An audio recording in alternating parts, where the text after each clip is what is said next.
Hello everyone, আজকে আবার চলে এসেছি একটা নতুন রেসিপি নিয়ে।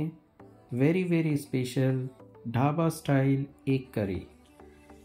ঢাবা স্টাইল এগ কারি কিন্তু সেও বাড়িতে। ভিডিওটা এন্ড অবধি দেখবেন এবং অবশ্যই বানাবেন। কী যা লাগবে এর জন্যে? একটু পেঁয়াজ, কয়েকটা রসুন, কিছু আদা এবং টমেটো দিয়ে একটা পিউরে বানাতে হবে, খুব স্মুথ পিউরে। একটা প্যানে বা কড়াইয়ে সর্ষের তেল ভালো করে গরম করে নিয়েছি, দুটো শুকনো লঙ্কা এবং একটু জিরে দিয়ে একটু ভালো করে 1-2 মিনিট ফ্রাই করলাম। তারপরে এতে দিয়ে দিলাম দুটো খুবই ফাইনলি চপ করা পেঁয়াজ। পেঁয়াজটা কিন্তু ভালো করে চপ করবেন এবং এটাকে ভালো করে ফ্রাই করতে হবে। নুন দিয়ে ফ্রাই করলে তাড়াতাড়ি এটা সেদ্ধ হবে আর ভালো ফ্রাই হবে। ঢাবা স্টাইল কারি বানানোর জন্যে সবথেকে বড় সিক্রেট হলো পেঁয়াজটাকে লাল লাল করে ভাজা, তবে না সেই ভালো একটা অ্যাট্রাকটিভ কালার আসবে। আমি লঙ্কা কুচি করে দিয়েছিলাম, পেস্ট আপনারা চাইলে পেস্টও করে দিতে পারে। এবার যে পেস্টটা আমি বানালাম, পিউরেটা যেটা বানালাম, সেইটা ভালো করে পেঁয়াজ ফ্রাই হয়ে যাবার পরে আমি দেবো এবং এই পিউরেটা দেওয়ার পরে বেশ ভালো করে অনেকক্ষণ ধরে কিন্তু ফ্রাই করতে হবে। এই পুরো ঢাবা স্টাইল এগ কারিটা কিন্তু ভালো করে ফ্রাই করার ওপরেই নির্ভর করছে কত ভালো টেস্টি এবং কত সুন্দর রং আসবে। রান্না করছি আর গল্প হবে না, এটা হতেই পারে না। অবশ্যই এই পার্টিকুলার ডিশটা যখন বানাচ্ছি এর পেছনেও একটা কিন্তু গল্প আছে, খুবই মজার গল্প। গল্পটা শোনাবো, একটুখানি ওয়েট করুন। আচ্ছা, ভালো রং আনার জন্যে আপনাদের কাছে যদি বাড়িতে কেচাপ থাকে, টমেটো কেচাপ, সেটা ব্যবহার করুন। আমার কাছে টমেটো পিউরে ছিল রেডিমেড, সেটা ইউজ করলাম। বা আপনাদের কাছে কিছু না থাকলেও চলবে, একটু বেশি করে টমেটো দিয়ে দেবেন, বেশ ভালো কালার আসবে।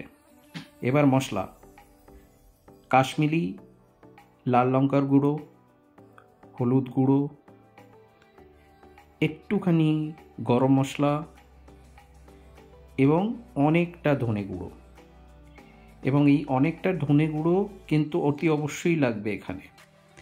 আর একটুখানি আরেকটু স্পাইসি করার জন্যে আমি দিয়ে দিয়েছিলাম ক্রাশড ব্ল্যাক পেপার। এবং ক্রাশড ব্ল্যাক পেপার দিয়ে কিন্তু একটুখানি বেশি স্পাইসি হবে। আপনারা যদি স্পাইসটা কম করতে চান আপনারা অ্যাভয়েড করুন। এই গুঁড়ো মশলা দিয়ে আমি কিন্তু ফ্রাই করছি। এই সময় কিন্তু ওভেনের টেম্পারেচার বা গ্যাস, আপনারা যদি গ্যাসে করেন, একদম কমিয়ে দেবেন, নয়তো মশলা জ্বলে যেতে পারে। আমি ইচ্ছে করে এখন জল দিইনি, একদম কম হিটে আমি কিন্তু এটাকে ভালো করে ফ্রাই করছিলাম। এবং এটা ভালো করে ফ্রাই হয়ে যাবার পরে যখন মনে হলো কি না একটু জল দিয়ে করতে হবে, মশলা জ্বলে যেতে পারে, তখন আমি জল দিলাম। আপনারা যেইটা ইজি ফিল করবেন সেইভাবে করবেন, কিন্তু করবেন অবশ্যই, মিস করা চলবে না। নয়তো কী করে বলবেন কি আপনারাও একটা expert dhaba style egg curry বাড়িতে বানিয়েছেন। আচ্ছা, এবার চলে আসা যাক সেই গল্পটা যেটা আপনাদের বললাম। গল্পটা হলো আমার কলেজ ডেজের। কলেজের মেসের খাবার তো সবাই জানে।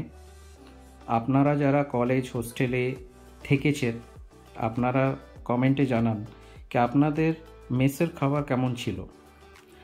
আমাদের কলেজের মেসের খাবার যাক না বললেই ভালো, কিন্তু বুঝতেই পারছেন মাঝে মাঝে আমাদের বাইরে, কলেজের বাইরে ধাবা ছিল, সেই ধাবাতে গিয়ে খেতে হতো। তো এরমই একদিন আমরা ধাবাতে গিয়েছিলাম। এখানে আমি কিছুটা কসুরি মেথি ভালো করে ক্রাশ করে সেইটা জাস্ট হাফ আমি এখন দিলাম, হাফ পরে দেবো। আচ্ছা, আমরা যখন ধাবাতে পৌঁছলাম তখন ধাবাটা বন্ধ হচ্ছে। ধাবার যে কাকা সে বন্ধ করে চলে যাচ্ছে। তখন অনেক রিকোয়েস্ট করলাম, কাকা আমাদের খাইয়ে দাও, নয়তো রাতভর আমরা না খেয়ে থাকবো, আমরা অনেকজন ছিলাম। তখন কাকা আবার ধাবাতে আমাদের জন্য স্পেশালি এগ কারি করলো, আর তখনই আমি এই রেসিপিটা দেখেছিলাম। এটা প্রায় আজ থেকে তাও 17-18 বছর আগেকার ঘটনা। ওই স্মৃতি থেকে কিছু কিছু বানানোর চেষ্টা করেছি, এবং আশা করি এটা আপনাদেরও ভাল লাগবে করে। ওই দিনটার কথা মনে রেখেই আমি ধাবা স্টাইল এগ কারিটা বানালাম। আচ্ছা, এবার মশলাটা ভালো ফ্রাই হয়ে যাওয়ার পরে এই ডিমটা আমি কিন্তু মাঝখান থেকে স্লিট করে দিয়েছিলাম, কেটে দিয়েছিলাম অল্প অল্প, যাতে যে গ্রেভিটা সেটা ভালো ডিমের ভেতর অবধি যায়। আমি যখন ডিমটা স্লিট করছিলাম, আপনারা কিন্তু ডিমটাকে ভালো করে ওই কী করে না, আমরা একটু তেলে হলুদ, একটু লঙ্কার গুঁড়ো, এইগুলো দিয়ে বেশ ভালো করে ফ্রাই করে তারপরে ব্যবহার করি। আপনারা চাইলে ওইভাবেও করতে পারেন। আমি জাস্ট উইদাউট ফ্রাই করে ডিমটাকে স্লিট করে ইউজ করব। এবং এই যে কারিটা আমি আপনাদের সঙ্গে শেয়ার করছি, এইটা কিন্তু বিশ্বাস করুন একটা দুর্দান্ত কারি।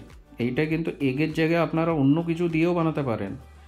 আপনারা যদি এর মধ্যে ভাবুন কিছু পনির দিয়ে দিলেন, পনিরের একটা ভালো ধাবা স্টাইল পনির কারি হয়ে যাবে। একই বেস থাকবে, আলাদা কিছু না।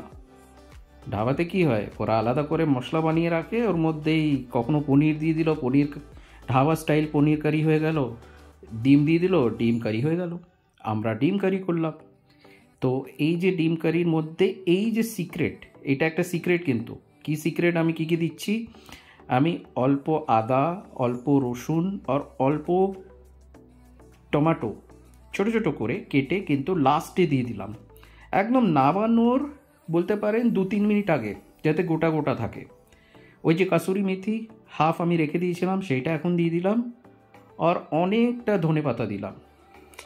আমার কাছে বেশি ধনেপাতা ছিল না, কিন্তু এর থেকে ডাবল ধনেপাতা দেবেন, তারা আরও বেশি টেস্টি হবে। এইটা হলো সিক্রেট। ধাবাতে কিন্তু লাস্টে এইগুলো দেয় বলেই খুব একটা সুন্দর টেস্ট লাগে মুখে, হালকা হালকা ওই না আদা কুচি রসুন কুচি আসছে, ওই লাস্টে ওইটা দিয়ে দেয় বলেই খুব সুন্দর লাগে। আপনারা এইটা দেবেন, এবং এই কারিটা অবশ্যই বানাবেন। এটাকে ভাবুন 1-2 মিনিট ফ্রাই করব, তারপরে এটা যেই ফ্রাই হয়ে যাবে, বেশি না 1-2 মিনিট, তার মধ্যে আমি এবার ডিমগুলো দিয়ে দেবো। আর ডিমগুলো দিয়ে আরও 1-2 মিনিট ভালো করে ফ্রাই করে নেবো, যাতে ডিমের মধ্যে পুরো যে মশলা আছে সেইটা যেন যায়। এবং এই কারিটা ডিম দেওয়ার পরে 2 মিনিট ফ্রাই করে ইটস রেডি, একদম dhaba style egg curry ready. আপনাদের কাছে কোনো গেস্ট আসুক, আপনারা দিয়ে দিন আর বলবেন এটা একদম ধাবা থেকে আনানো, ওরা বিশ্বাস করে নেবে, এতই টেস্টি। অল্প একটুখানি শেষে গরম মশলা আর চিরা লঙ্কা দিয়ে দিই। আমাদের dhaba style egg curry ready to serve.